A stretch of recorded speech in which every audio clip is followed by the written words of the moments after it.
My dad is also an actor, but he started acting after I did. Because he was like, it's so easy, you can do it, I can. Okay. I'm like, Dad, fine. If you think my life's so easy, why don't you go to some open call auditions and you understand how hard it is, how much rejection I face every day at my job. He was like, okay.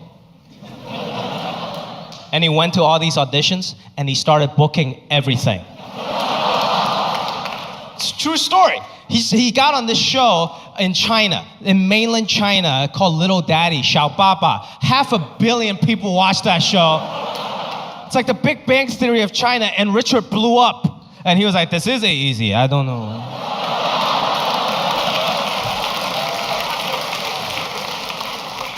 My plan completely backfired. And my aunt in Shanghai, she watched the show, and she would call the house in LA, and she's like, congratulations, Richard. You're such a good actor. Did your son teach you how to act? And he's like, no, I'm a natural. Oh, that's very good. You and your son, same business, you know? You two are very funny. He's like, no, Jimmy's not a funny. And I'm like, Dad, that's okay? You got one good role, good for you, I'm happy for you. But you're not a real actor yet. Real actors, we gotta cry, we gotta laugh. Do you even know how to cry in front of camera? He was like, yes, I just think about how much you suck at ping pong.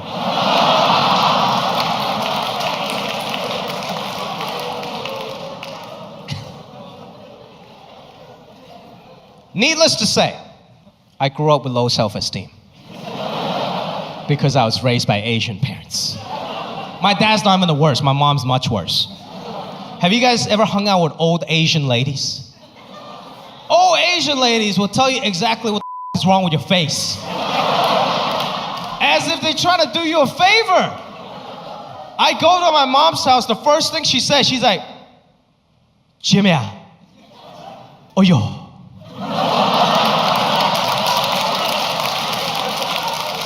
Oh yo, why is your face so fat? Your clothes look homeless. And your hair, oh yo, it's a gay. No.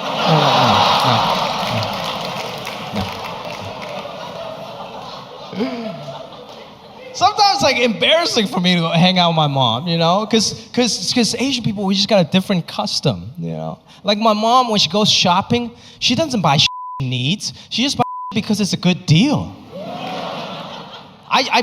One time I brought a full price shirt home, $20, and she was like, "Was it a full price? No, it's a bad deal." I was like, "Mom, it's only $20." She's like, "Yes, $20 if you're stupid." She goes to Ross and she freaks out because everything's a great deal. She's like, "Jimmy, you should buy this. You should buy, this is a good deal. This is a good deal." I'm like, "Mom, that's a double XL shirt, okay? And it says obey on it. I'm not gonna wear that." And she's like, "It's okay, 50% off. Someday it will fit, okay?"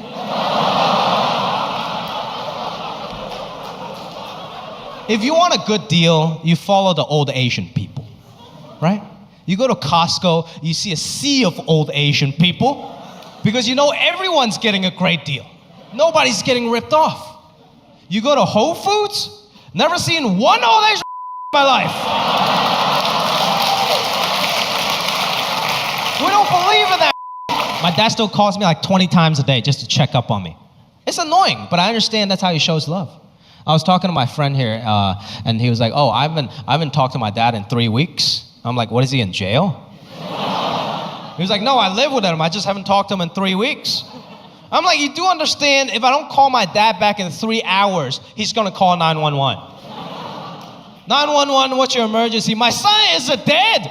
It's like, "Sir, is everything okay? Is your son dead?" He's like, "No, but he's a dead to me." Okay, bye.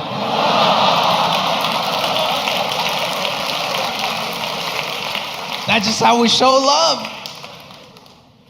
My parents, they've been married for 38 years. Yeah, 38 years. It's beautiful, man. It's beautiful. 38 years. One time I asked my dad, I was like, "Dad, after 38 years, do you still love Mom?" And he was like, "Love? Your mom married me to escape communist China. It's not love, it's a good deal." how we show love, people.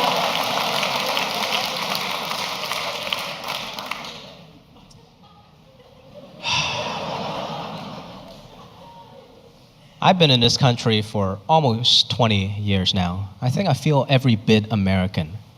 But I think other people still don't see that. As an Asian American, a lot of times people see you as Asian before they ever see you as American. Even still till today, whenever I tell people I'm from Hong Kong, this is always the first thing they say. They're like, oh yeah? You from Hong Kong? Yeah, dude, from Hong Kong, yeah?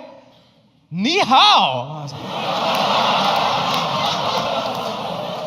Like, do you think that's impressive or something? I don't understand the mindset behind that. You coming up to me to say ni hao, it's like me coming up to you guys after the show. I'm like, oh, you guys from here? Yeah, y'all from here? Hi. It's not impressive. It's annoying. It's stupid. I don't even like going to Chinese restaurants with some of my friends anymore, because this is what they do to me every time. They're like, Jimmy, you speak Chinese? You speak Chinese? Yeah. Order in Chinese, bro. They're gonna hook it up. Order in Chinese? Bro, order in Chinese, bro. I'm like, bro, we're at Panda Express.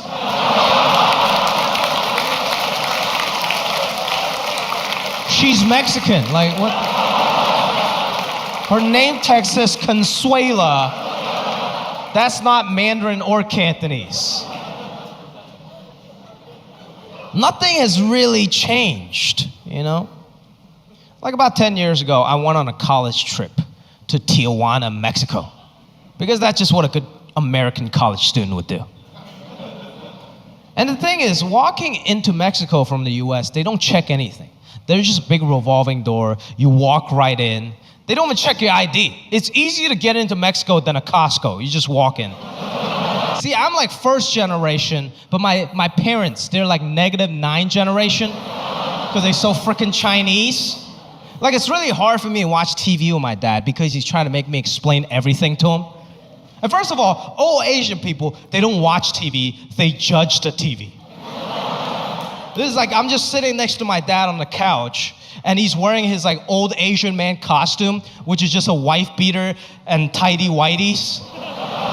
He just sitting there, arms folded, judging the TV like.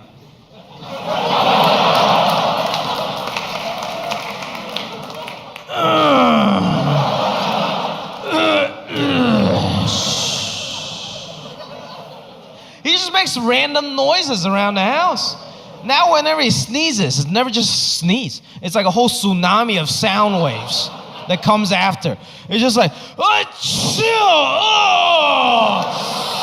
Hey, shit. Oh. I'm like, what the f***? Did I just have an orgasm? What was that? And he doesn't understand what I'm saying half the time. He's like, oh, there's an orgasm. Okay, the orgasm.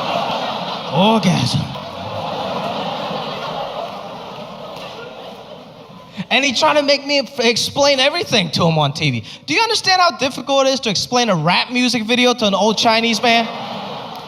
We're just sitting there, and my dad was like, Jimmy, what I mean when he say Lamborghini Mercia? What's that? And I'm like, Dad, he's bragging about his car. It's a Lamborghini Murcielago, very expensive car. You know what that is, right? And he's like, oh, okay, yes. That's when you know they have no idea what the f*** you just said. It's like, okay, yes, a Lamborghini, okay. Jimmy, what does he mean when he say, your chick, she's so thirsty, or what the? And I was like,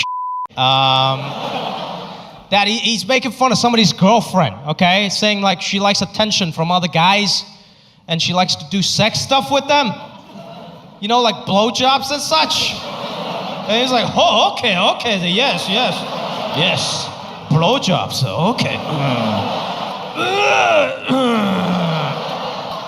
Jimmy, I'm thirsty too, okay? So I was like, oh, God. No. Got lost in translation. It's disgusting.